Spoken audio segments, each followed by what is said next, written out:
right, let's get started with the neurologic system. So we're going to review structure, function, A and P. We're going to take a look at the cells as well as the nerve impulse in depth. So structure, function, we have our central nervous system, which is going to be your brain and spinal cord. So we'll start there. So the divisions of the brain, there's 3 major divisions, and they each have specific functions. So they are the forebrain or proencephalon, the midbrain, the mesencephalon, and the hindbrain, the rhomboencephalon. And you can see what's classified in each one of those. So in your hindbrain is where we have our medulla, reticular formation, and cerebellum.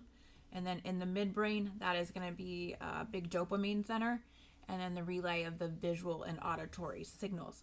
And then our forebrain is our diencephalon, which is where our hypothalamus and thalamus is, and the teleencephalon, which is our cortex. The diencephalon is really in control of processing that incoming data. The midbrain, your motory and sensory tracts, and the hindbrain is allowing for intake of that and sampling, comparison of that data from the periphery and motor impulses. So when we're talking about the breakdown of the spaces, just reacquaint yourselves with that. So because it is the central nervous system, it applies to both the brain as well as your spinal column. So you have the bony cranium, and then you have the dura mater, and then you have your subdural space.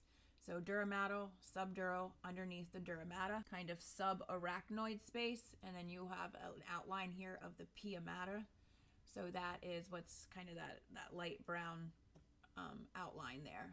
Same down here. So we have the epidural space, contains fat, subdural space. Next, subarachnoid is in between, and then you have your pia mater, arachnoid, and dura mater, which is going to be your spinal meninges.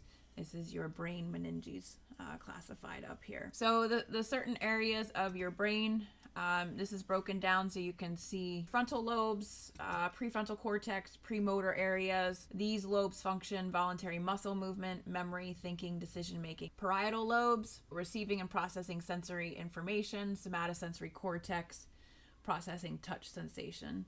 Occipital lobe, this is going to be responsible for your visual information of the retina. Temporal lobes, this is where your limbic system is, and this houses the amygdala, hippocampus. They organize sensory input related to auditory, memory, language, and speech production. And then it is broken down even further. Wernicke's area is right in here, which is very important to speech.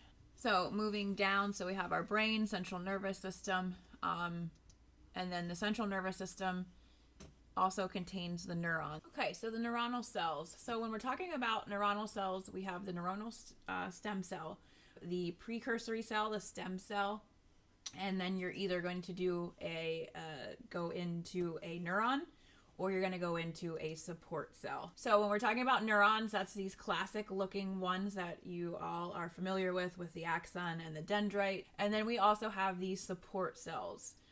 They're called neuroglial cells, and they are really with kind of maintaining the operations within the brain. So they're kind of pretty important.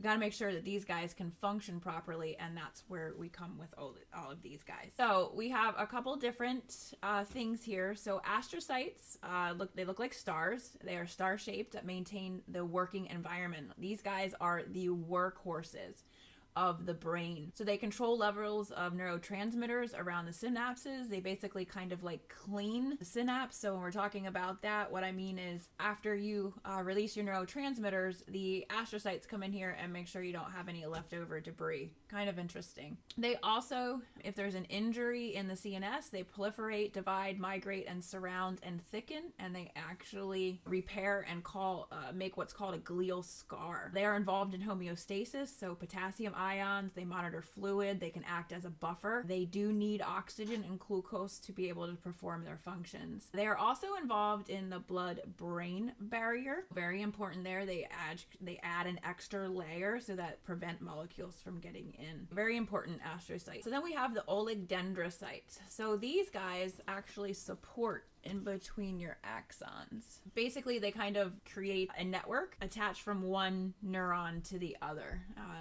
And they are very involved in the myelin portion of that. So they actually produce the fatty substance called myelin, and that's wrapped around the axons for insulation, which we'll get into that a little bit later.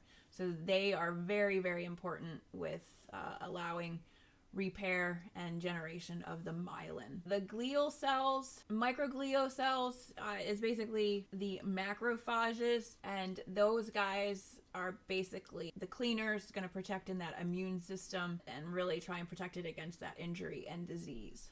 They are the protectors. So that is the microglial. So you can see here, it is actually a macrophage. Macrophages are found throughout the body, but their names change depending on what area we're in. So here you have a macrophage, but it's called a microglial cell. So those are the big, basically support tissue, support cells, and they're all classified as neuroglio.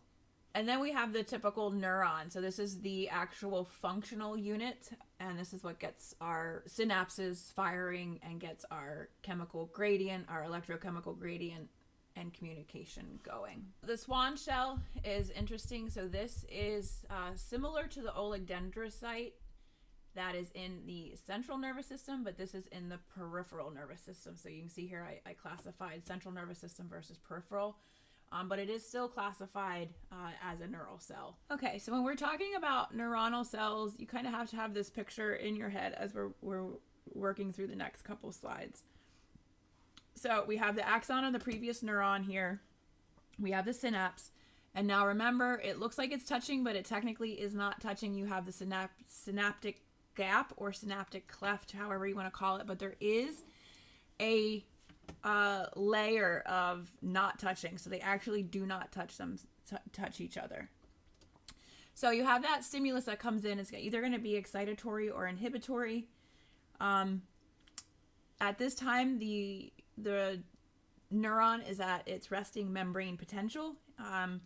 What has to happen is we reach threshold with the signal. It's kind of an all or nothing. If you don't reach threshold, then you actually are not going to stimulate the axon to release down here at the synapse. This happens at the axon hillock and basically then propagates a electrical signal down the axon. Here's your myelin sheath, which acts as an insulator and basically helps make the current go faster. There are spaces in between here called nodes of Ranvier, and we're going to talk about those in a minute. So then we get that action potential. That electrical signal goes down to our synapse of our axon, and then the same thing happens. We've released either an excitatory or inhibitory neurotransmitter, and it stimulates the next nearby neuronal cell. That is the gist of what's going on, and we're going to break that down a little bit more. We have a couple different types of neuronal cells. So we have a multipolar, which is the most common. We have a bipolar, which are very rare.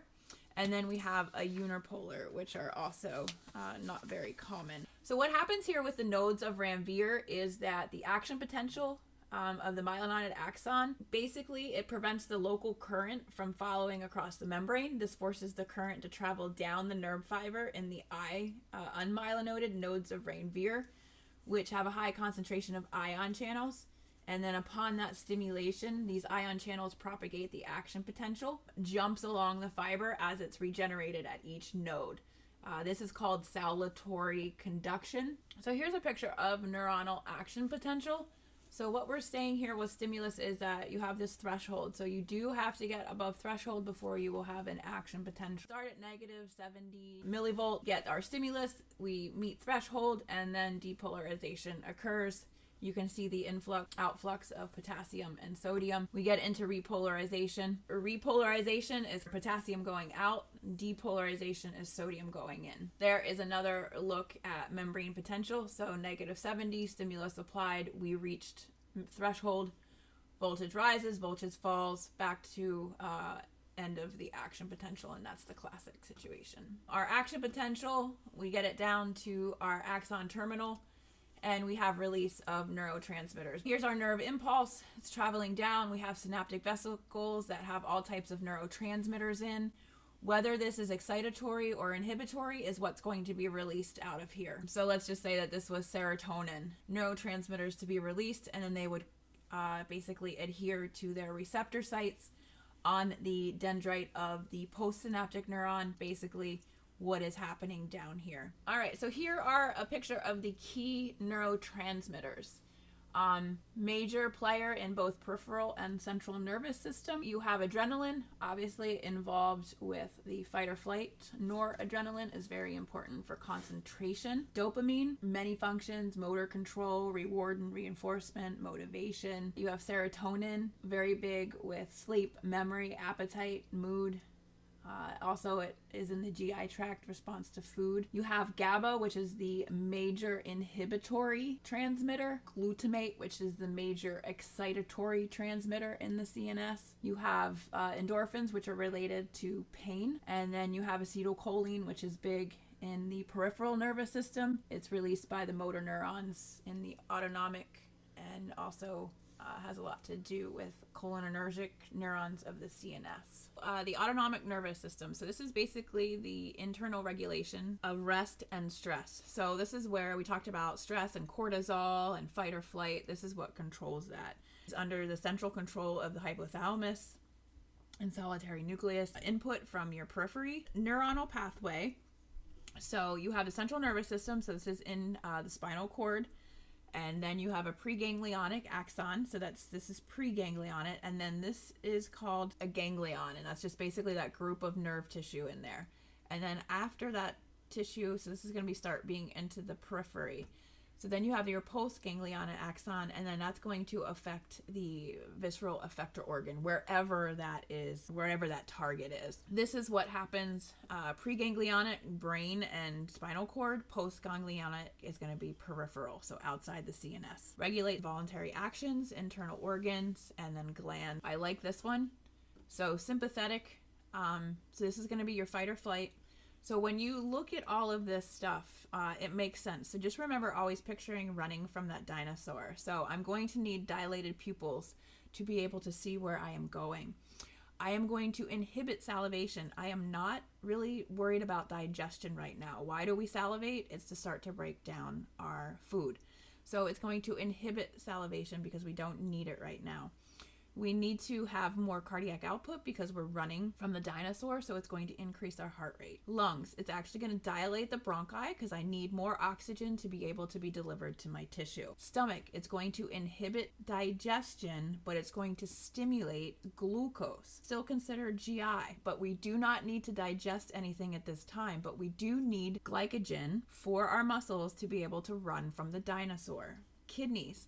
What's going to happen is we need some transmitters, so we need some stimulation. Here is your epinephrine and norepinephrine. Now, this is not considered a neurotransmitter because it's not coming from the brain in this situation. It is just being a hormone released from adrenals. Intestines, we are going to slow and inhibit peristalsis and secretion, so we don't want a whole bunch of mucus breakdown. We don't need acid or anything like that, so it's going to basically stop all that. So when we are talking about the opposite, we're not running from that dinosaur. We are resting and digesting. We do not need our eyes to be extremely open, so you will constrict your pupils. We are going to stimulate salivation because now we're going to be worried about our fed state and getting more nutrients in. So we are going to stimulate salivation. We're going to slow the heart rate. We're not running from anything. We don't need that increased cardiac output. Lungs, we do not need to intake a whole bunch of oxygen, so we're going to constrict the bronchi. Here you're going to stimulate digestion, so you are turning on the stomach. And then what's going to be released is bile so that we can break down our foods. Intestines, we are going to stimulate peristalsis and secretion because we are working on getting those nutrients into our body. And then we are constricting the bladder with parasympathetic tone. So that is the best way to really kind of, when you get test questions or anything like that, really think, are you running from the dinosaur or are you trying to rest and digest?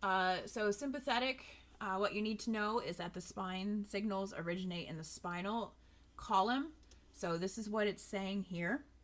So sympathetic, here is your chain of sympathetic ganglia. It is originating in the spinal. All right, so here's your spinal column. So energy expending, catabolic system, and activated in stressful situations. So this is your fight or flight. Increases heart rate, conotropic. heart contraction, ionotropic, BPRR, and bronchodilation. Makes sense now that we're running. It does stimulate viscous secretion, but not getting ready to eat. All right. It is going to, when you're getting ready to eat, it's going to be more of a watery secretion, and then stimulates sweat secretion so that we don't overheat. So there again is everything that we talked about. Important as well, it's shunting blood flow to critical organs. And that would obviously be your cardiac, your skeletal muscle, skin, and GI vasoconstriction, because we don't need that right now. Your parasympathetic, so this is actually from the sacral and the brain stem. So if we go back here, so here is where it's stemming for your parasympathetic here, and then down here. All right, so you see that it's not in the spinal cord. Your sympathetic comes off the spinal cord. Parasympathetic comes off of the brainstem, sacral spinal cord. Again, decreases everything, gets you ready for rest and digest. So then we get into the somatic. So once it comes off of the spinal cord, then we're going to be into the periphery, which is called your somatic. Motor sensory tracts. You have 12 pair of cranial nerves and 31 pairs of spinal nerves. These are your motor neurons. You have two signals that come in. So you have the afferent, which is transmitting the message to the CNS. So I picture this as coming into the CNS, and your efferent is coming out of the CNS. So it's going to be taking that CNS to the muscle and gland. So we have a picture of that. All right. So when we're talking about the somatic nervous system, so we have cell bodies in the central nervous system, peripheral nervous system, and then we're going to have an effector organ. All right, so here's an example of acetylcholine. We have very heavy myelinated axon. It's going to get that signal to the acetylcholine. These nerve systems peripheral nerves can be extremely long. And then we're going to activate skeletal muscle, always stimulatory. So here is an autonomic service. So here we have sympathetic from the CNS to the effector organs. Lightly myelinated preganglionic. Here's your ganglion. There's acetylcholine again. But what we're doing here is unmyelinated postganglionic axon, and there's norepinephrine. So here's your adrenal medulla. So we're going to have epinephrine, norepinephrine release. Can be positive or negative depending on the stimulation. So here's parasympathetic. So lightly myelinated again. There's our ganglion, unmyelinated postganglionic acetylcholine, and this would be maybe going to your smooth muscle in the gut, glands, cardiac muscle. And again, positive or negative, stimulatory or inhibitory, depending on the stimulus coming down from it. So here's a good picture of your somatic. So let's say you turn the water on, it's too hot. So you have your sensory endings in the skin, activates this stimulus. So then we are going to go afferent into the CNS system. So sensory nerve endings in the skin. We have an action potential in the sensory axon. Goes into the sensory neuron in the spinal cord, gets serviced, basically goes up into the spinal cord and synapses with the brain. Here's where you start with the interneurons because they are within the central nervous system. That sensory pathways continue, goes into the hypothalamus. We get interpretation of the signal. Sensory pathway reaches cerebral cortex for that perception of it. And then still on the interneurons, then we have upper motor neuron. So once we get out of the sensory pathway, then we have interpretation of that signal. And then we will have an upper motor neuron in the brain and spinal cord. So that's going to execute that motor command. So then it goes right back down to the spinal cord. So here is going to be your contact with the lower motor neuron. Goes out of the spinal cord, continues down the arm again, and now we are going to have that action. So the large motor neuron causes contraction of this. So you're going to pull your hand back because it's either too cold or too hot. Hot is the best way to think about it because we have to kind of get that jerk reaction of bringing that back. So dermatomes and spinal innervation. Basically, your skin is divided into certain areas called dermatomes. And then you also have myotomes and sclerotomes. So if you look down, this is just basically how, so if you have spinal cord damage, this is how it's going to affect you skin-wise or muscle-wise. And it really helps locating necessarily where the pathology is happening. So the sclerotome That's going to give rise to the vertebrae. And then the dermatome is going to be the skin. And then you have the myotome, which forms some of the skeletal muscle, but they're all kind of innervated. When you are diagnosing and trying to figure out what's going on with a patient, so if anybody has sciatica, right? So where does the pain come off for sciatica? It's usually deep buttock. It can come out to the L4, which would be the outside of the leg, and it can go basically the whole front. So here you have the back of the guy, the front of the guy. Here you have your myotome. So if you have a problem with the spine, you can see where the pathway is, and this is how we actually locate what's going on if the patient comes in. So they may say that they have numbness or tingling in their hands or fingers, and that's going to lead you to believe that they have a pinched nerve or a bulging disc or something going on here. So that's why it's very important. Neuronal signals. So here's another picture of it. All right. I like this one. So you can see where the cervical spinal cord affects. Here's your thoracic, here's your lumbar, sacral. You can see exactly where you're going to have problems. Differences for aged. The size and the weight of the brain decrease. They actually have fibrosis and thickening of the meninges. There is a decreased amount of neurons and amount of myelin. Tissue is permanent tissue, so they cannot regenerate. And then we have increased permeability of the blood-brain barrier, and then also vascular changes. And this is where we get the higher risk of strokes and things like that. So let's look at some structural malformations. A lot of times this is related to a spectrum of birth defects. Basically, it happens in the embryogenesis within the first 4 weeks, and it's caused by an interaction of environmental factors and genetic predisposition. We've heard that a couple times, right? Very preventable. The environmental trigger is usually lack of folate, and that's why your prenatal vitamins. This is what we're trying to avoid. It can be in the spinal cord. It can be in the brain. So if the defects are in the spinal cord, those are classified here, spina bifida, and you will have either occulta meningocele or myelomeningocele. And basically the difference is how much involvement of the spinal cord is there. So with occulta, very minimal exposure here, most common. It may not be detected when it basically in utero. All right, so this is, and as you can see here, many people do not even know they have it. So that would be the most common and least serious because you actually are closed. You do not have any exposure of the spinal cord. So the next one in seriousness is the meningocele. And this is basically only the meninges is exposed outside of the spinal cord.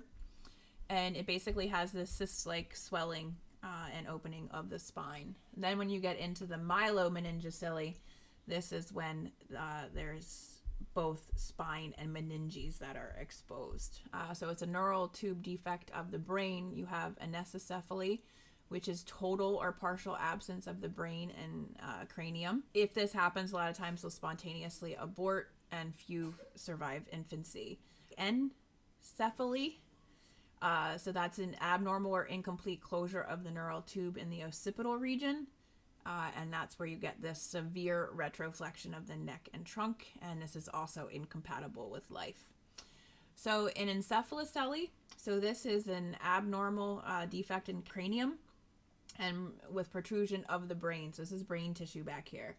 Most often in the occipital region. There can be some brain issues, but these are survivable.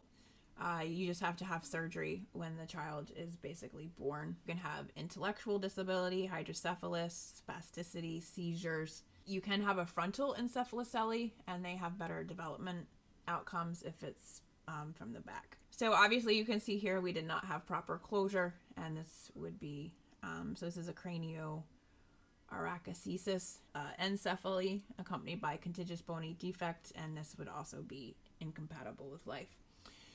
You can have a cranial meningocele, and that is also a defect in the cavicarium, and it would be kind of in this classification, and protrusion of the meninges. So there would be a picture of a microcephaly, so you can see the smallness of the head, and then we also have hydrocephalus in large ventricles and causes the brain to swell. All right, so let's look at disorders of the cerebrovascular system. So dementia, I think this is a really good kind of picture of basically what it probably feels like for these patients. So dementia is a category meaning that we can classify different types of dementia, but they all kind of mean the same thing, that there's this progressive decline in cognition. Involves one or more of the domains: learning, memory, language, executive function, perception, motor, social. What is very important is they must have that previous decline, and it needs to be severe enough to interfere with daily function. So the main types of dementia are here, and then we have also this mild cognitive decline and impairment, and that's kind of the precursory. Mild cognitive decline or impairment is basically newly acquired above what is expected for senile dementia or senile impairment. So if they have educational background, very important. So if they're a high functioning and they're no longer high functioning, then that would be kind of a sign or symptom of something. Basically say that this is the transitional state between normal aging and potentially very early dementia. Interesting is that it can progress to Alzheimer's in 10 to 15% of the population per year. So that leads us into Alzheimer's. Basically, you have senile plaques and neurofibrillary tangles, characteristic findings on the histopathologic features. So what does that mean? So we take a look here at a healthy brain, and then we look at an Alzheimer's brain. So you can see that there's brain atrophy, and then you'll see these plaques and these neurofibrillary tangles. This is a diseased neuron. All right, so here's that healthy neuron that we just talked about. Basically, these tangles are, so remember those cytoskeleton filaments that we talked about back in cell? So that's what these tangles are composed of. So they are cytoskeleton filaments. They are intracellular, so they are inside the cell body. The plaques, beta amyloid deposition, and they are extracellular, meaning that they are outside of the cell. They are usually present more in the hippocampus, amygdala, and cortex. When they look at these brains post-mortem, is that if there is a abundance of the tangles. So what they think happens with these plaques being deposited is free radical damage, nitric oxide damage, inflammatory process, and intracellular calcium deposition. So then you can also have overexcitation of the glutamate neurotransmitter system, and then we'll have decreased levels of cholinergic neurotransmission, and then this is actually where we focus our treatment because we're working on that. Cholinesterase inhibitors is the basis of our pharmacological treatment. One of the ways that we diagnose, so you would be doing this with any dementia presentation, but you can see here the clock test. It's very easy to do. You just have them draw a clock. You can see what happens, kind of lose their awareness of where the numbers go, and then you can see here in late AD how bad it can be. Mini mental, you will learn how to do this when you get into health assessment, and this is very important for anybody who's presenting with dementia. So Lewy body is the second most common, and this is characterized by impairments of attention and executive visuospatial function. Early symptoms here for Lewy body are driving difficulties, getting lost, failing to see stop signs or other cars, impaired job performance. So those are all things that are because of that visuospatial and executive function. In addition to that, you can have some hallucinations, Parkinsonism, dysautonomia, and neuroleptic sensitivity. Patients will having vivid visual hallucinations. Your Parkinsonism is that bradykinesia, shuffling gait, and falls, but not a diagnosis of Parkinson's. The Lewy bodies are a protein alpha deposition, and they are basically a cytoplasmic protein. Next one is frontotemporal dementia. So this is really going to manifest as personality or social issues. So they no longer getting along with people, they're nasty. What is also important is, again, there is that Parkinsonism. 50% of frontotemporal have that. Vascular dementia. So this is a chronic progressive disease, and this really happens related to vascular causes. So brain infarction, ischemia, hemorrhage, small vessel changes. How do you get small vessel changes? Hypertension, hyperlipidemia, and diabetes. So these patients would have issues with memory loss, emotional lability, focal neurologic deficits. Cardiovascular risk factors would obviously be present. All right, next up is seizures. Basically, any condition that changes the neuronal environment may produce seizure activity. Any condition that is going on in the brain can produce seizure activity. So there are some signs and symptoms that are related to other things if there is no diagnosis of seizure, but that would be something that you would have to rule out. Other events that may trigger or mimic seizure is syncope, migraine, TIAs, and then psychogenic non-elliptic seizures, which basically means that they're faking it because of a psychiatric issue. And I did actually see somebody diagnosed with this. All right, so you have focal seizures without impairment of consciousness. Basically, patients can describe a complete description of the event, and then you have focal seizures with impairment of consciousness or generalized seizures, and then they cannot remember.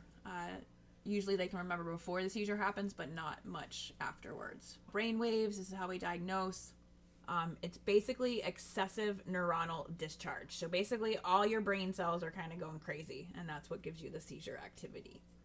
Hyperexcitability, hypersynchrony, and it is inappropriate. So we used to classify them what's in parentheses, but now they are named above. All right, so we have those focal seizures with retained awareness. It's basically what it sounds like. So you'll have partial seizures. There is electrical and clinical manifestations of the seizures that arise on one portion of the brain. EEG will indicate local discharge. So then we have impaired awareness. So this is complex partial previously. Appear to be awake but are not in contact with others and do not respond to questions. They may stare into space, remain motionless, or engage in repetitive behaviors called automatisms. Facial grimacing, gesturing, chewing, lip smacking, repeating words. Some patients may become hostile or aggressive if retained. So generalized seizures, so those are those classic general tonic-clonic seizures. You usually have that loss of consciousness, phasic tonic stiffening, repetitive clonic jerking. Used to be called grand mal. They usually are self-limited even without intervention. And then we would have bisync epileptiform activity on both cerebral hemispheres. So that's what would be on the EEG.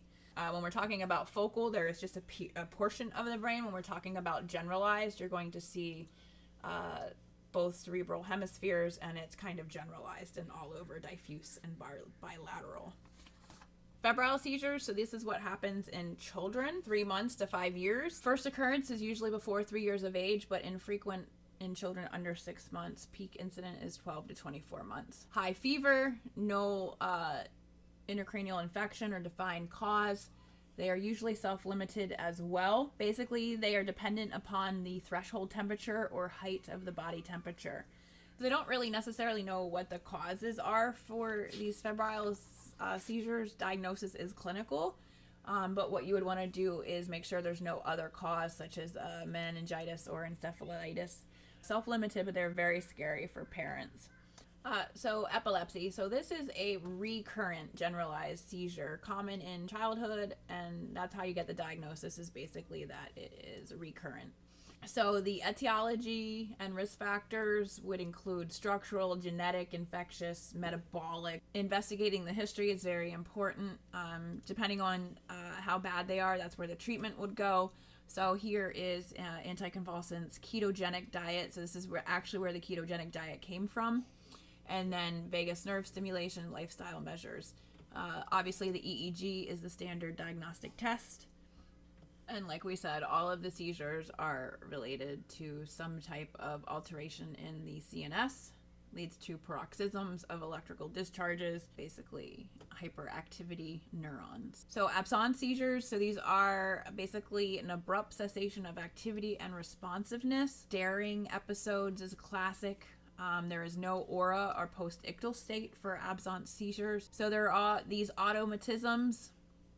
So eyelid blinking, upward eye deviation, lip smacking, all those kind of repetitive mechanisms would be classic in the absence seizures as well. Idiopathic, meaning we don't know. Genetic, multifactorial inheritance.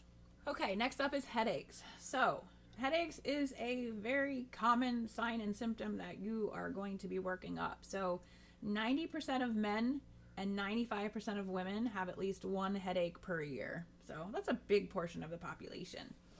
So what you have to make sure is that there's no underlying disorder, such as a brain tumor, temporal arteritis. Are they actually related to a disorder of the headache syndrome like cluster or migraine? So here are the most common types, and we're going to go into each one of them, but this little chart puts it into perspective very nicely. So you have migraine, tension type, cluster, and cervicogenic, or basically related from the neck. And Then you're going to kind of see what age happens, where it's located, duration, frequency, severity, quality, associated features. So every time that you are talking to somebody with a headache, you need to know what are provoking or palating signs and symptoms. So what makes it better, what makes it worse. What is the quality of it? Dark, sharp, dull, achy. This is what's going to get you to your type of headache. You need to know these kinds of signs and symptoms. That's what's going to help you get here. What is the severity and how often are they happening? Or is it episodic? Is it induced by stress? Things like that. Evaluation of headaches and urgent considerations. These are obviously the bad zebras and bad outcomes that we don't want happening and missed with a headache. So every new headache, you have to consider these urgent considerations, and we'll get into them. So first up is migraine, chronic, genetically determined, episodic, neurologic, early to midlife. So intermittent headache associated with classic signs and symptoms of visual disturbances, nausea, vomiting, and sensitivity to light or noise.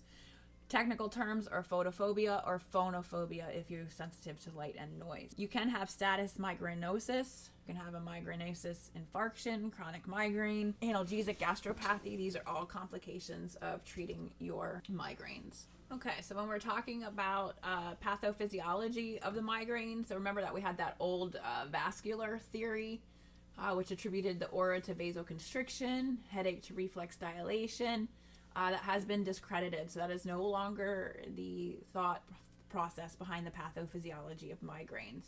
What they are now thinking is that there is this neurogenic inflammation of that first division trigeminal sensory neuron that innervates the larger vessels and meninges of the brain, and that causes the change in the way the pain is processed. That's what's going to lead you to that photo and phonosensory issues. Aura is considered a neuronal dysfunction. Is the next. So very rare. They actually happen in men more than women, and they do not necessarily know why. The etiology is not known. They are unilateral, non-pulsatile. They will get some facial swelling, redness of the eye, rhinorrhea, which is common with them. And those are classic. So those classify as this autonomic presentation. Ptosis, conjunctival injection, lacrimation, rhinorrhea. So basically they get kind of this cascade in the face. So next up is cervicogenic and tension. So you can kind of classify these two together per se. So there's not really technically a cervicogenic headache. A lot of times you're going to classify it as a tension headache. Sometimes you will have some pathology in the cervical neck, and that's where these patients will get more tension-like headaches. Episodic or chronic, obviously if you have more of a pathology in the neck, it would be on the chronic. Tension would be more so of stress-related. Stress, mental tensions are common triggers, but they also believe that muscle contraction is considered the etiology and stress the trigger.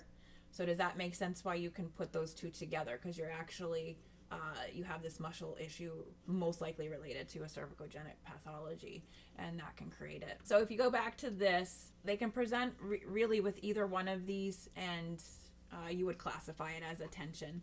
So you're going to see this tight pressure around the head, vice-like, dull ache to severe ache. A lot of times they won't have neck pain per se, but they'll have more of this occipital tightness, paraspinal muscle spasm, and that is going to get you this cervicogenic. So you're going to see tight or sore shoulder and muscles, again related to a lot of patients will hold their stress in their upper neck and shoulders.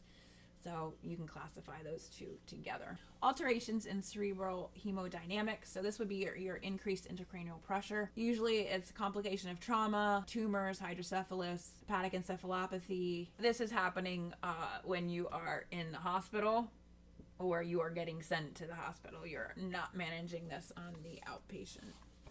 Okay, so hydrocephalus, normal pressure. So you may see patients diagnosed with this.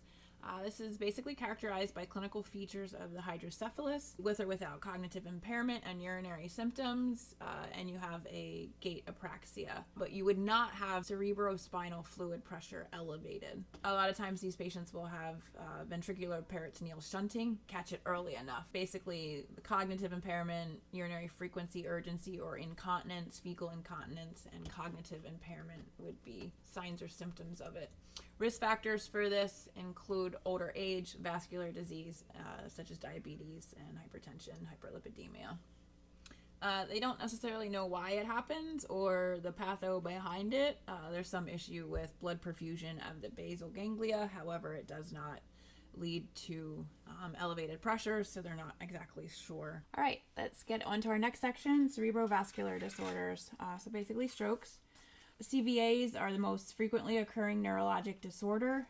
They actually account for about 40 or 50% of persons admitted to the general hospital. You know, obviously you're going to be stabilizing these patients and calling 911 if stroke-like symptoms walk into your office. So brain abnormalities are induced by either ischemia with or without infarction, and that's basically death of the brain tissue, or hemorrhage. Clinical manifestations are discussed a little bit later. So CVAs are the leading cause of disability and third cause of death in the U.S. 75% of CVAs are in the greater than 65-year population. There are some variances related to ethnicities.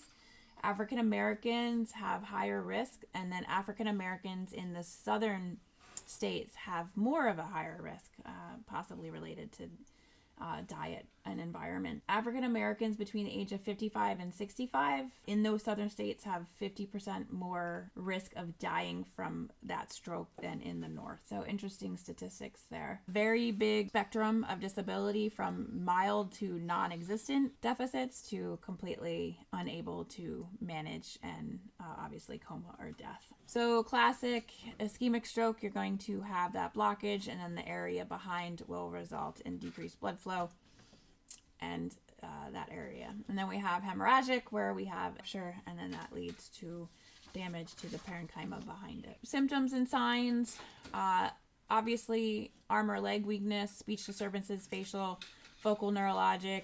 It should be unilateral. Your signs are going to be your paresis, dysphagia, dysarthria, hemiparesia or ataxia, facial paresis, and then eye movements or visual fields abnormalities.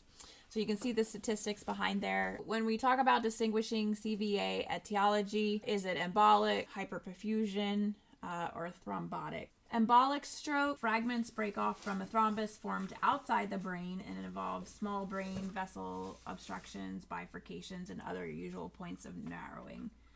So when we're talking about hypoperfusion, so this is more related to systemic hypoperfusion, and then it's obviously going to be more of a general circulatory problem, such as chronic hypertension, and it's going to manifest itself in the brain as well as in other organs, and you'll see here you'll have more pure deficits. Thrombotic, so a thrombosis generally refers to a local in situ obstruction of an artery, so this is kind of within the brain, and you're going to have a disease of the arterial wall, such as arteriosclerosis, dissection, fibromuscular dysplasia, and then you may or may not have a superimposed thrombosis. So the most common here is going to be the middle cerebral artery. So you're going to see their contralateral motor weakness, sensory deficit of the head. Aphasia occurs with left MCA lesion, hemi-neglect, and then they may also be associated with eye changes. We also have the lacunar syndrome, which is more related to that chronic hypertension, small vessel infarcts.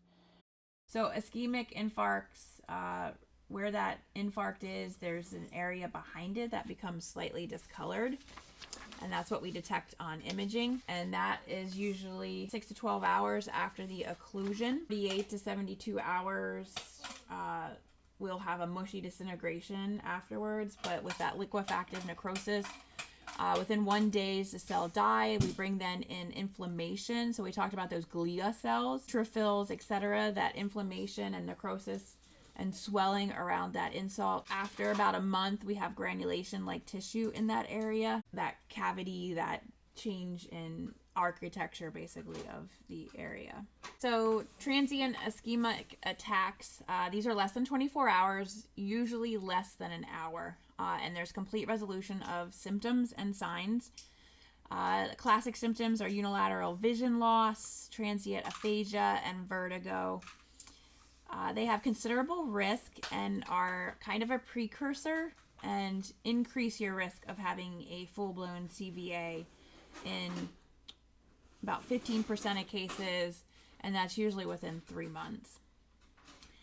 It's caused by a cardioembolic event, usually a fib, stasis, small vessel occlusion, but it's not complete, and it's basically fragments detach, travel upstream, but they're not a full occlusion. All right, so key factors there: less than 24 hours completely, usually less than an hour, and related to a cardioembolic event. All right, so hemorrhagic stroke. So this is an intracerebral hemorrhage. Bleeding in the intracerebral hemorrhage is usually derived from arterioles or small arteries.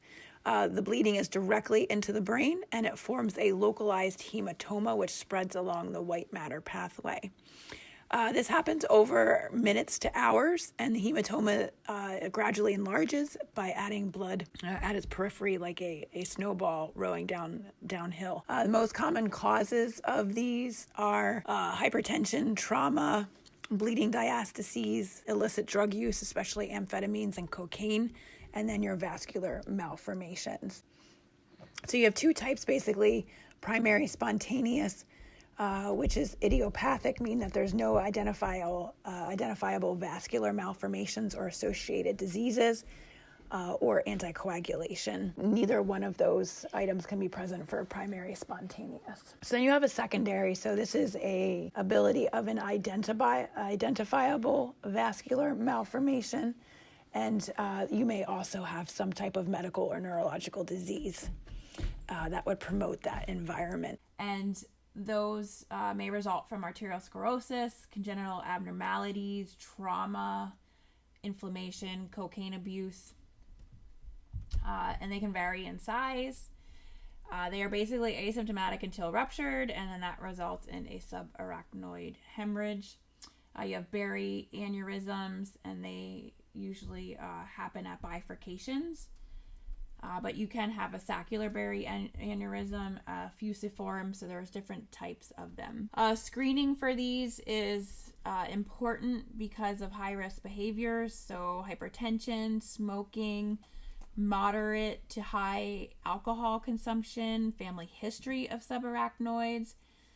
Is there connective tissue disorders such as Ehlers-Danlos, Marfan's, polycystic kidney disease puts you at a higher risk for cerebral aneurysm. And then with traumatic, could be related to shearing. Infectious could be related to endotoxins. So those are just some of the risk factors to think about when we're talking about aneurysms. So here's the picture. So bifurcation is basically here when we have two arterioles that bifurcate. So that's a big area for the Berry aneurysm. Here's a saccular aneurysm, fusiform, and then there's a picture of a ruptured aneurysm. So that will lead us to a subarachnoid hemorrhage. This is a medical emergency, SAH. This will be classified as the worst ever headache in their life. It is sudden, severe, and they will say this is the worst headache I've ever had. And when you do take boards and things like that, these are the trigger words that you have to know and what it leads to. So most common cause of non-traumatic is the intracranial aneurysm, which we just spoke about. That blood flows into that subarachnoid space and then sometimes seeps into the blood parenchyma or ventricles. We increase pressure, as well as there's destructive and toxic effects of blood on the parenchyma as well. So blood is actually toxic to the brain if you think about it that way.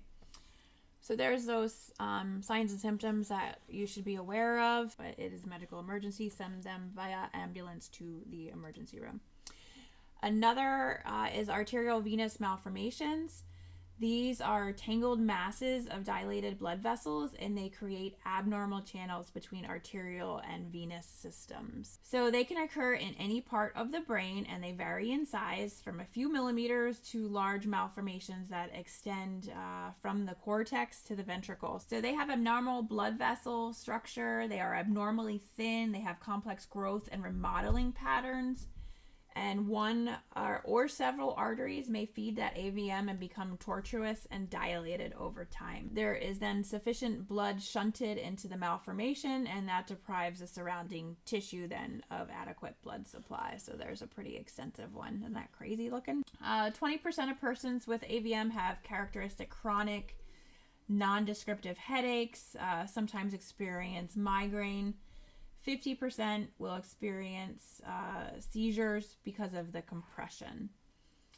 Obviously, you would need to get some visualization of it. And then these are those two most common presentations, intracerebral hemorrhage as well as seizures.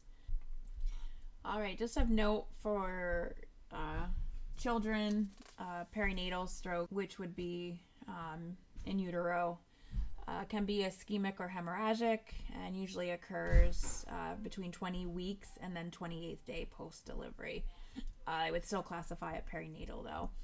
1 to 2 per 5,000 live births, and that is intraventricular hemorrhage is common for prematurity due to the fragility of that immature vasculature. Demyelinating degenerative disorders is next, and that is basically damage to the myelin nerve sheath and then affect neural transmission. We talked about how important that myelin sheath was for electrical transmission. Can be either central or peripheral nervous system. CNS demyelinating disorders are classified as primary or secondary.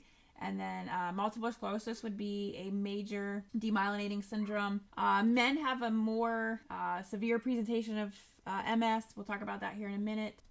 All right, so MS, multiple sclerosis, a demyelinating CNS condition. So it's going to be in the central nervous system, not peripheral.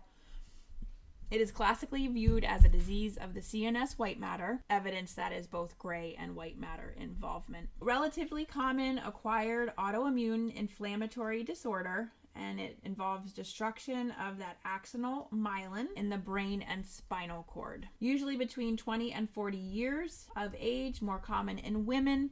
If men get it, they will get it more of the severe progressive course. So this is basically an autoimmune process developed when a previous viral insult to the nervous system has occurred in a genetically susceptible individual. So that's why when you are doing your HPIs, your history physicals, gaining that information, if they were sick a couple weeks before and now they have some signs and symptoms that lead you to believe something like this is going on, it's a high likelihood because we do anticipate that insult prior to autoimmune discovery. So B lymphocytes, plasma cells, activated T cells, pro-inflammatory cytokines, they cause inflammation, oligodendrocyte injury. Remember, those oligodendrocytes are what are maintaining that myelin sheath within the central nervous system. So what happens is there is injury to them, and that results in scarring and demyelination. There's early inflammation, demyelination. That is why sometimes we have intermittent multiple sclerosis flares, because we have repair of this. But then there's kind of like a point of no return where the oligodendrocytes are not able to keep up with the damage, and then we have that permanent degeneration, or sclerosis is what we classify it as. The lesions can occur anywhere in the gray or white matter, areas of demyelination called plaques, and then those changes constitute myelin and damage to those oligodendrocytes. There is substantial loss of neurons over time, and then atrophy of the brain, as you can see in the pictures of the brain there. So that is why we have both inflammatory and degenerative components of this, and then we are clinically defined by 2 episodes of neurologic dysfunction that are separated in space and time. So there are 4 clinical course designations, and that is based on the clinical symptomology. Pathophysiological significance is unknown necessarily, but we do base it on clinical manifestations. 4 types are based on the clinical course. They are remitting relapsing, primary progressive, secondary progressive, and progressive relapsing. 90% of persons present with the remitting relapsing course. Without treatment, transition to progressive types is insidious with the neurological decline. So early cognitive changes are common. They include poor judgment, apathy, emotional lability, depression. They have short-lived attacks of neurological deficits such as paresthesias, dysarthria, and ataxia.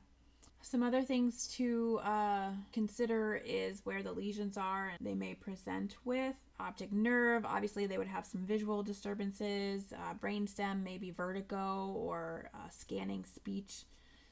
White matter may result in hemiparesis. Lower extremities, bowel, bladder, sexual dysfunction may also be present. There is a picture of those designations and kind of what it looks like in the disability, and then you have your time. Peripheral and neuromuscular disorders. So this is kind of taking it to the lower section of the spinal cord, branching off of and going to your periphery. So we look at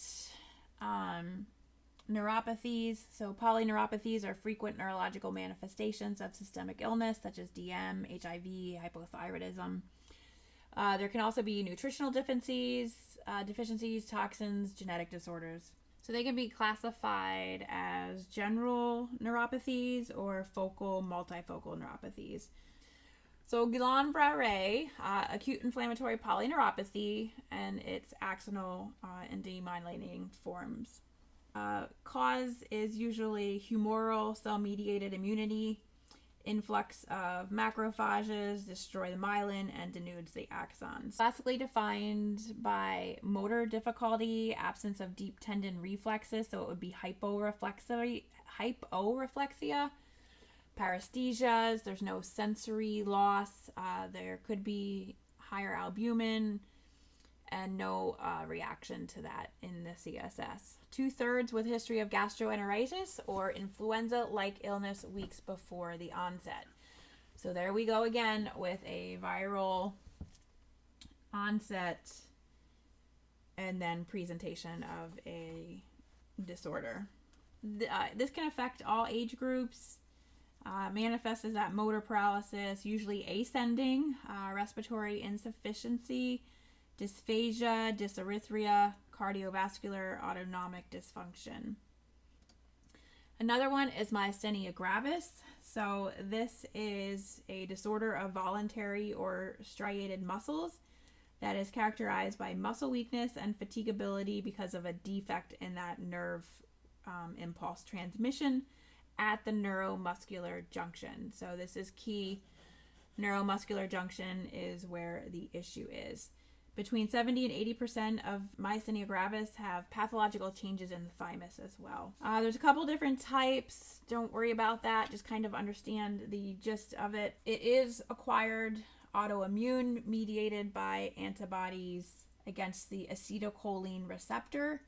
Remember, we talked about acetylcholine. That's what works on that neuromuscular junction. And that leads to reduced number of available binding sites of acetylcholine, which leads to inconsistent generation of muscle fiber action potentials. So we are decreasing the stimuli because we have lack of receptors. So we are having a negative impact on those receptors and they're not getting that generation. And then that's going to manifest as skeletal muscle weakness. Incidence is about 9 to 21 per million, and it's more common in women. Again, thymic involvement, thymic tumors, pathological changes, other autoimmune diseases. You're going to hear this over and over again. One autoimmune disease usually begets another autoimmune disease. So you always want to keep that in the back of your head. There is a picture of that. So you can see here, we have our acetylcholine receptors here. We basically have kind of a loss of receptors as well as you can see that there's a conformational change in those receptors that blocks the binding of the acetylcholine, eventually antibody action that destroys the receptor sites.